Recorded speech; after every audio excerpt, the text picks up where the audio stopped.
Support comes from the Arizona Inn, a four-diamond, family-owned historic resort hotel and restaurant on Elm Street near the U of A. Information is at arizonainn.com. Hello, everyone. I'm Jim Nintzel, the executive editor of the Tucson Weekly and Tucson Local Media. We're here to talk Zona politics. Joining me today, Arizona Daily Star reporter Hank Stephenson and Tucson Sentinel editor and publisher Dylan Smith. Thanks to both of you guys for joining me. Absolutely. So let's start with the congressional races. Dylan, we had House Speaker Paul Ryan in town this week for a bit of a down-low visit to help raise money for Leah Marquez Peterson, who is facing Democrat Ann Kirkpatrick in Congressional District 2. Not exactly the most prominent of campaign appearances, considering that if you weren't invited, you don't even know where it is, much less what's really going on there. It's a fundraiser more than a campaign stump for Leah Marquez Peterson. And Hank, CD2, we've said this many times, one of the most competitive districts in the nation. It's central in East Tucson and Cochise County. The national prognosticators are saying this one is leaning very much in the favor of the Democrats this year, which would flip the seat, which is now held by Republican Martha McSally. Is this a race Ann Kirkpatrick's to lose, you think? I think so. 538 gives it a 1 in 15 chance of staying in Republican hands. They're pretty clear that it's going to become a blue district. It was just a red district for the last couple of years. It flips back and forth and back and forth. So, this being what they're estimating will be a blue wave year, maybe even a blue tsunami year, it would be I think kind of a long shot for a Republican to take that, but as you say, one of the most competitive districts in the country, anything could happen, certainly.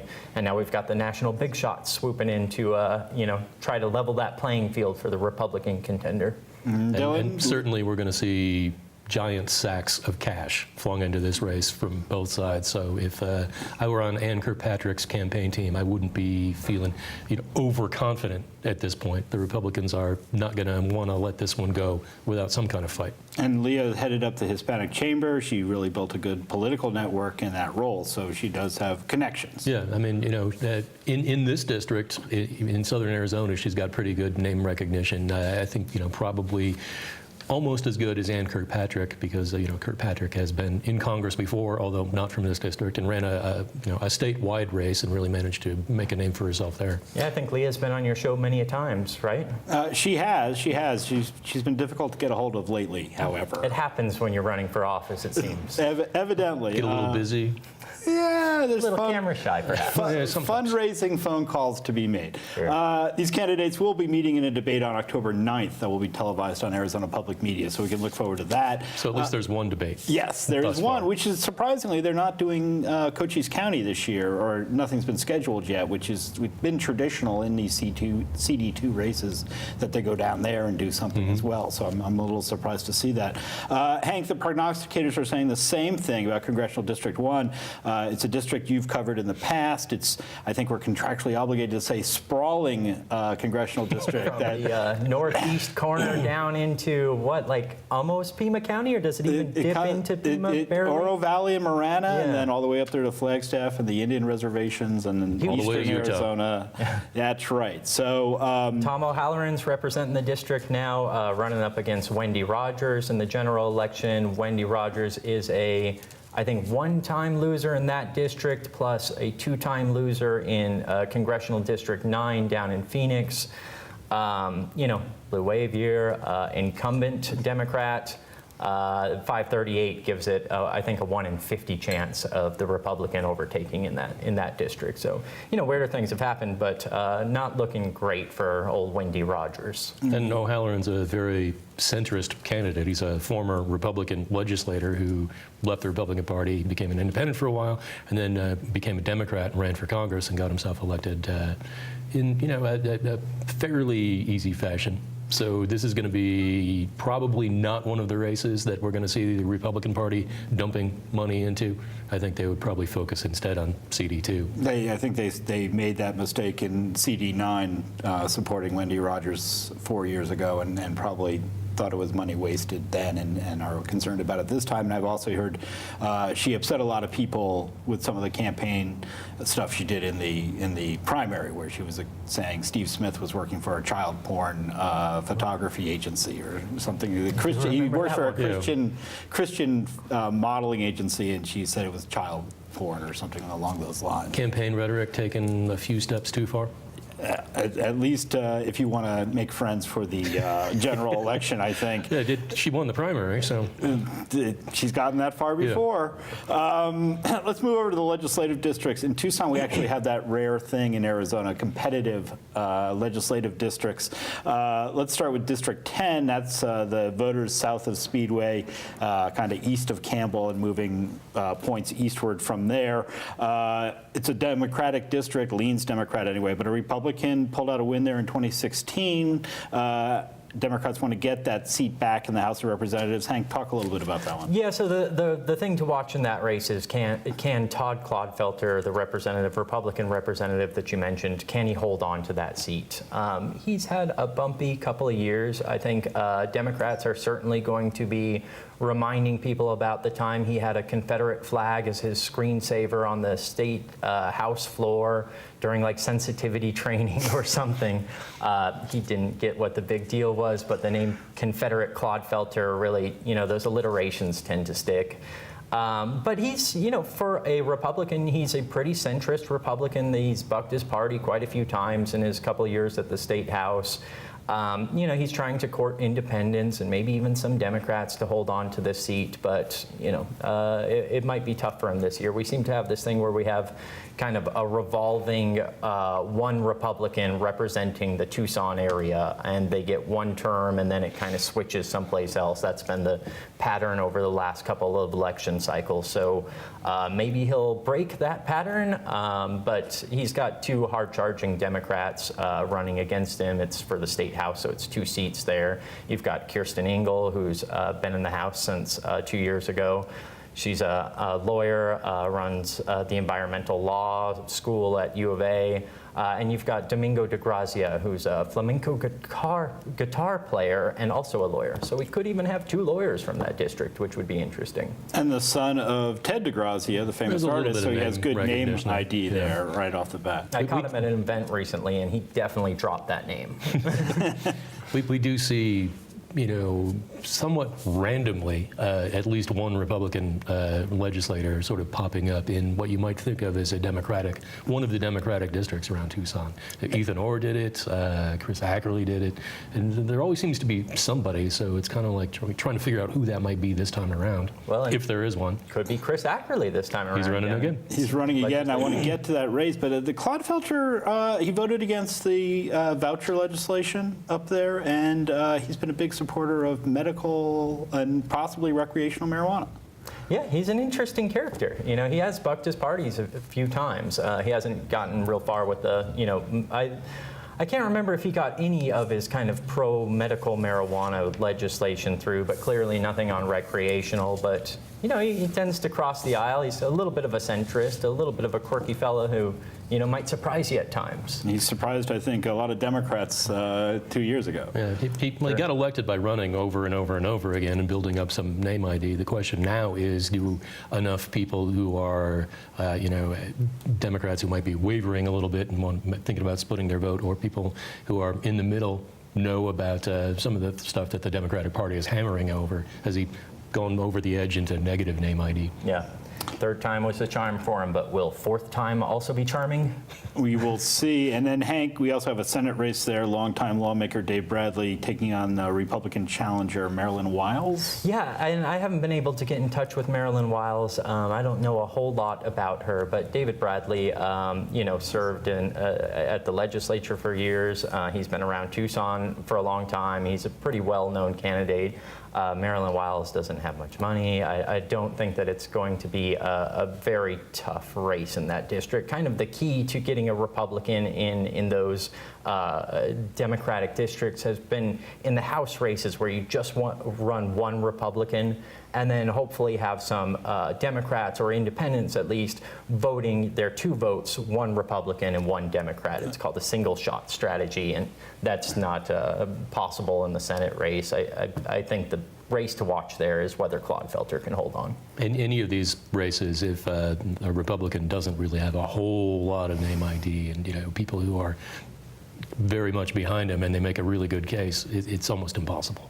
We have another single shot, sort of a rematch going on in Legislative District 9, Dylan, with we've got Anna Henderson going up against the 2 incumbents, the Randy Freese and Pamela Powers-Handley, to both Democrats. And this district is also competitive. It's on the north side of Speedway and then up into the Catalina foothills and the Casas. And this one might even be a little bit more competitive.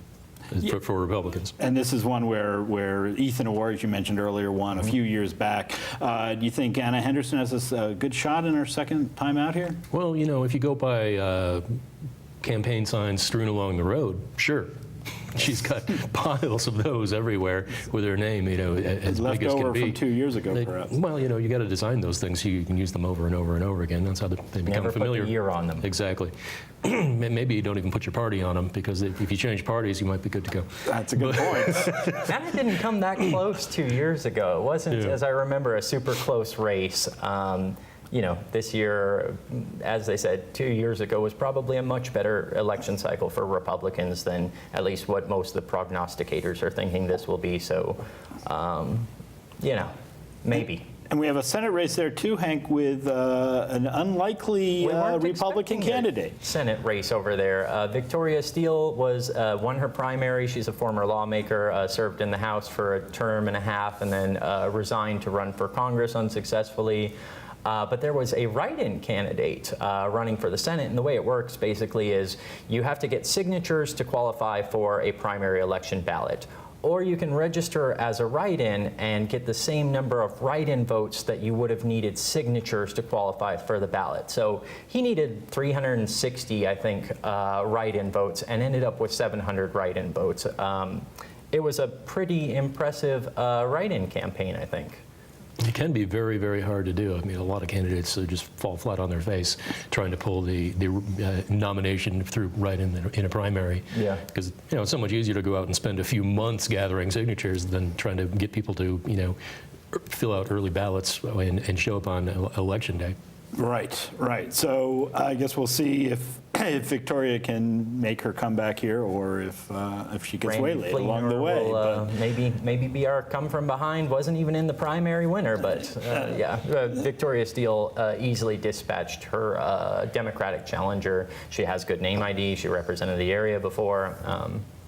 And then as long as we're on the northwest side, talk about District 11, which is the Oro Valley, Marana, Pinal County, the city of Maricopa, town of Maricopa district. And up there, heavily Republican district, there is a Democrat there in the House race that has raised quite a bit of money. A ton of money for a Democrat in that district, especially Holly Lyon ran not last election cycle, but the previous one in that same district. Didn't do very well, but again, I think Democrats are kind of looking at this year and saying, we've got a much better chance. She's been killing it in fundraising. I think she's got $120,000, give or take, as of the latest campaign finance report. Which is a whole lot of money for a legislative race. Yeah. I mean, especially very down rarely here. do they break $100,000 in those kinds of races. And she's going up against Mark Fincham, who's been in the legislature and has been a bit of a bomb thrower the whole time he's been there. He's a very conservative guy.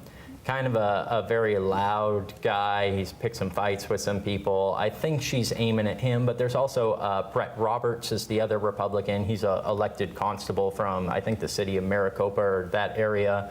First-time candidate, so she may be able to squeeze into that race. Kind of a long shot, but by either pointing at the negatives of Mark Fincham or just kind of sidestepping the new guy and Democrats are really hopeful, but I don't think they've really put that race on the map. It's just such a lopsided district. It's very Republican. Fincham sort of irked some of his most hardcore conservative supporters by supporting the re-up of Rio Nuevo, which is kind of a, not something that you might think of, somebody who's not from the city of Tucson and who's a pretty right-wing legislator would do. But those folks probably don't have anywhere to go in the general election. Will they walk away from him?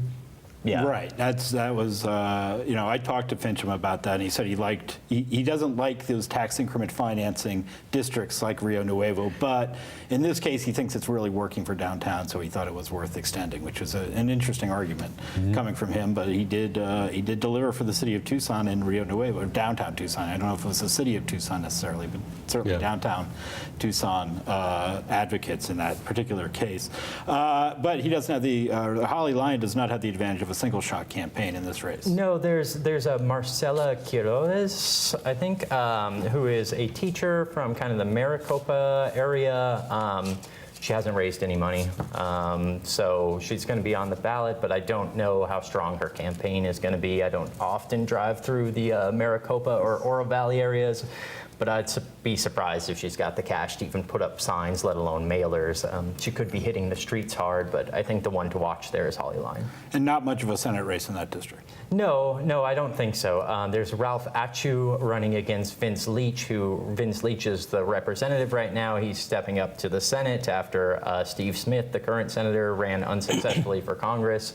It could be a race, but I don't think most people are really paying attention to that. I've kind of got a decent idea where the Democrats are going to focus their resources this year, and it's not going to be there. That's sort of the inverse of what we see closer to Tucson, in that it's a really, really difficult district for a Democrat to run for the Senate. Sure. Dylan, our other major race is down south. That's the so-called river district that runs along the Santa Cruz River. It's downtown Tucson, Green Valley, Sahuarita, Nogales. It's a Democratic-leaning district, but as Hank pointed out earlier, Christopher Ackerley, who's back on the ballot this year, did win that House seat over there. He's taking another shot at it against these incumbents, Daniel Hernandez and Rosanna Galbadon. He does not have a single-shot campaign. However, there's another Republican in that race, Anthony Sizer. But Hernandez has really been criticized a lot by the editor of the Green Valley News, Dan Shear, down there. Yeah, I don't think Daniel Hernandez is probably renewing his subscription to the Tucson or Green Valley News. Dan Shearer has been taking him to task for a couple of years now about a college degree that Hernandez claimed to have and doesn't, because he hasn't been able to pass a math class and doesn't have the credits to actually get his diploma. And Ackerley's a math teacher, if I understand it. Ackerley is a math teacher, I believe, in the Amphi district. I think he's a math and physics teacher, actually. So maybe Daniel Hernandez could get some lessons from him. Maybe a little reach across the aisle. If they both wind up in the legislature, maybe he could tutor him. That's not a bad idea, honestly. Get Dan Shearer off his back. Dan Shearer's just been a dog with a bone with that story. I do laugh every time I read one of his editorials, because they are funny, and he is just, taking him to task every 6 months about this degree, which I don't think anyone cares whether or not he has a degree. Well, it's not about the degree. It's about being forthcoming about whether you actually have it or not, and where he is in the process of trying to get that class that had. From what I was told speaking with Dan and reading his last editorial about it, Hernandez said that there was some, problem with the online class that he was taking a year ago. It could have been a Y2K bug finally surfaced. Yeah, and that's just not the case. He took an incomplete in the class a year ago, and now that more than a year has gone by, he's flunked it. Yeah. Just say I'm not going to graduate. It's fine. Yeah, move on. That was my stumbling block in college. Was college algebra.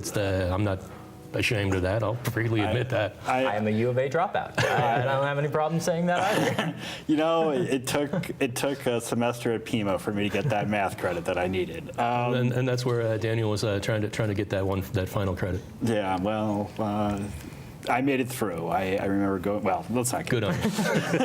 let's just move on here. Hank, you also cover education from the Star. Give us a rundown on who's running for the TUSD school board this year. So the TUSD school board, we've got 2 seats opening up this year. You've got Mike Hicks, who's been on the board for the past 8 years, and Adelita Grijalva, who's been there for 16 years and possibly counting. 16. Yeah, it's no term limits on there, so it's just 4-year term 4 times. You get to 16 years real fast. Did some math. Yeah, see, I passed the math class. It was Spanish that did you in. We have 3 challengers in that race. You've got Doug Robson, who's kind of a business guy. You've probably seen his signs around town, Reboot TUSD. I think he's kind of working with Mark Stegeman, who's a longtime board member. Then you've got Adam Reagan and Layla Counts, who are both kind of more progressive candidates. I think Adam was expecting to take Adelita's seat. She had originally, if not outright said, certainly signaled to many people that she wasn't running for re-election. And then one day got real fired up at a board meeting about the rest of the board deciding to fire the principal at Pueblo High School, and she decided on the fly that she was running for re-election. And Adam Reagan and I talked in the parking lot afterwards, and he was real bummed out. So now it's kind of a mashup. Incumbency, I think, carries a lot of weight, but also both of them have been there through some serious decline in that school district. Adelita especially, you can point to over the last 16 years. I don't want to always bash on the school district, but they're losing children for a reason, and they're losing them at just an astounding rate. And you can't point to just demographic reasons for the decline in enrollment. No. They are losing students to other schools and other Yeah, districts. Yeah, and there are very well-run school districts in the area. If you can afford to take your children those 20 miles either north or kind of southeast to Vail, a lot of people have been making that choice rather than going to TUSD. So there's even a PAC against Adelita Grijalva called No Fifth Term. Last I heard, they had $25 and 2 volunteers, so it may not be a real serious They effort. raised that much? Yeah. Well, and then I actually saw them get like another $50 contribution at their little announcement thing, so they might have a couple $100 at this point. But A cash passover? I think it was a check. I think it was a check.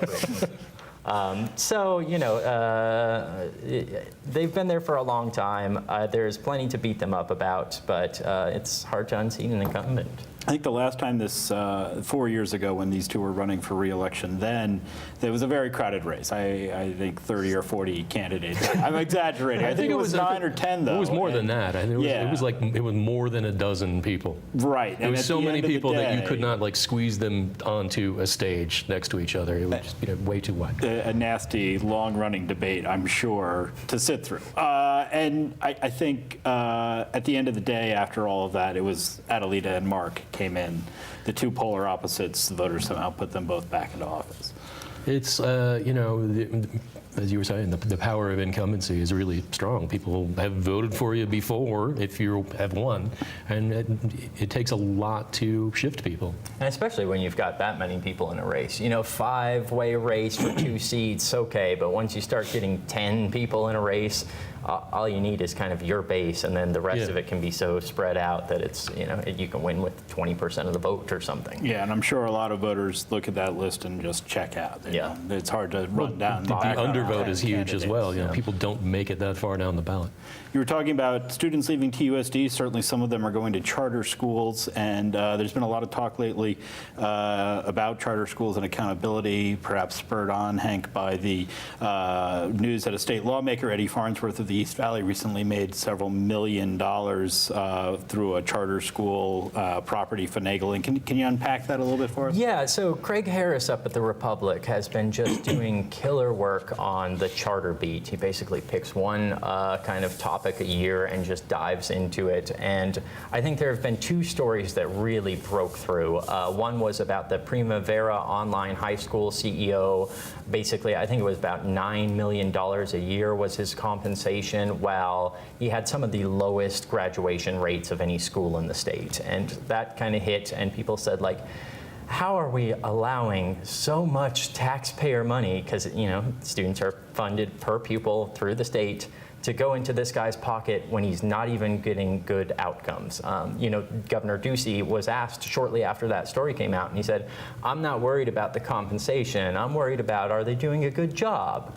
And since then, we've seen Eddie Farnsworth, the state lawmaker, sell off his charter schools for somewhere between, I think it was 12, 13 million and like 30 million. The paperwork doesn't even quite say. It's hard to guess how much he's making off this, but millions upon millions of dollars. And his charter schools are they're decent charter schools, but just the fact that a lawmaker is pocketing literally millions of dollars off of some schools that he built with taxpayer money, that has people talking about not only changing the way that we regulate charter schools, but the way that we regulate lawmakers. Right now, if you're a lawmaker and you are among 10 or more people who would benefit from a bill, you can vote on that bill. If it will only benefit your one company, then you can't vote on it. But if there are 10 other charter operators who would look favorably on the legislation, you can vote on that. And those people don't need to be in the legislature, right? It's just that number of people needs to benefit. Yeah. So any business, unless you are the sole business. Unless it actually has your name on it, you're pretty much well, free. And even if it has your name on it, if there are other businesses like it, you're fine.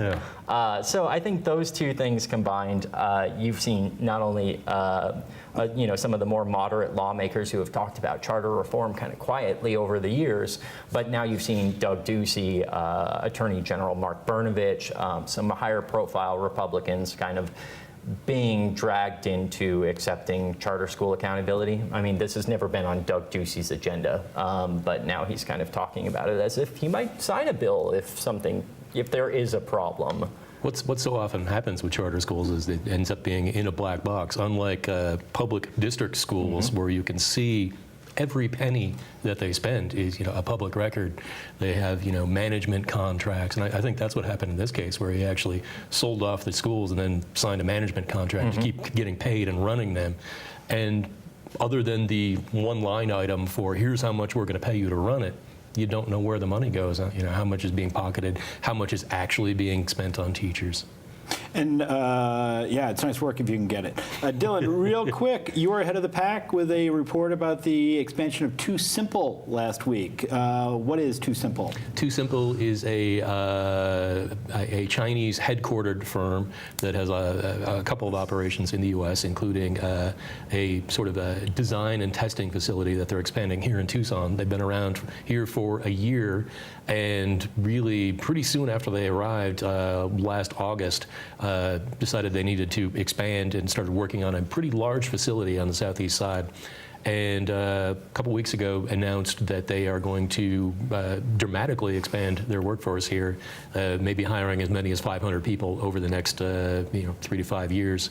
And this is a company that does artificial intelligence programming semi-trucks to drive autonomously. Basically, their idea is they want to have cargo being shipped on interstates and between warehouses without any drivers eventually. Robot cars on our interstates, robot semi-trucks. And they've been testing them already. They're testing them with an emergency driver there, but trying to get the trucks to run. They've run from California into Arizona.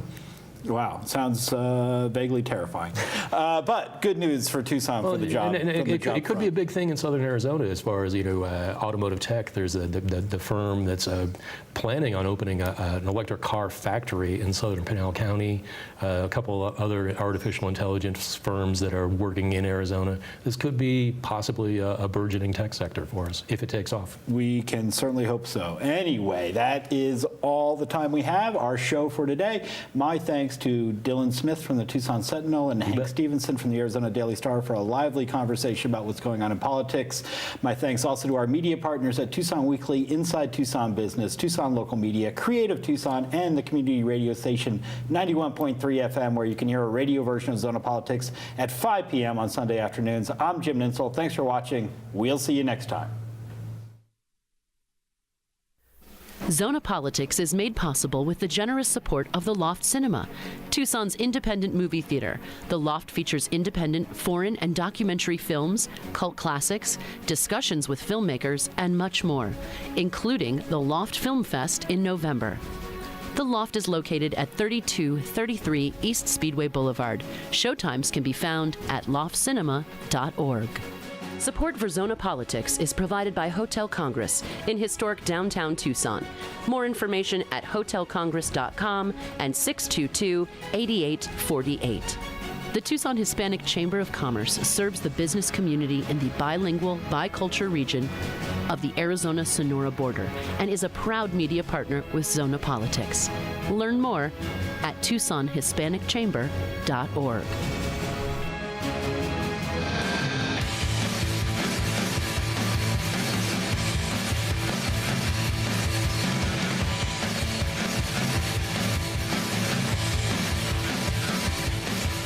All of these young people from the community come together, actually get up and do something. We can do anything! I think we've attracted a lot of people that are super passionate. We're here at the No Ban, No Wall protest. If you come out of college, you have this experience, you know how things run, you have a huge leg up. People who have ideas and who are dreamers, you know what I mean, who really want to get themselves out there. I think that they should come here.